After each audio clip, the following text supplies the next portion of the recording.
పూర్వకాలం వ్యవస్థ ఎలా ఉండేదంటే మా చిన్నతనంలో చూసేవాళ్ళం. ఎవరైనా వాళ్ళు మొత్తం ఆ ఇంటికి సరిపడా అన్నం కూరలు వండి పట్టుకెళ్ళి కూర్చుని తినిపించేవారు.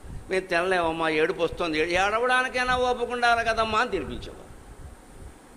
ఎందుకని అలాంటి ఏడుపులో వాళ్ళని వదిలేస్తే డిప్రెషన్లోకి వెళ్ళిపోతారు, ఏమవుతారో తెలియదు.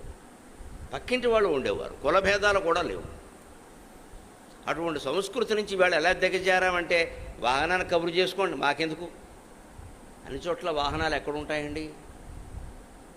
అసలు బంధువులు ఏమయ్యారు, మిత్రులు ఏమయ్యారు, సాటి కులం వాళ్ళు ఏమండి, కుల సంఘాలను తయారవుతారు. ఏమయ్యారు కుల సంఘం వాళ్ళు అందరూ? ప్రతిదాని కార్తీక మాసం వనభోజనం అనగానే కుల సంఘం తయారవుతుంది కదా. ఎవరన్నా పోగానే కుల సంఘాల వాళ్ళు రారండి, నిలబెట్టి అడగాలి ఏం చేస్తున్నామని.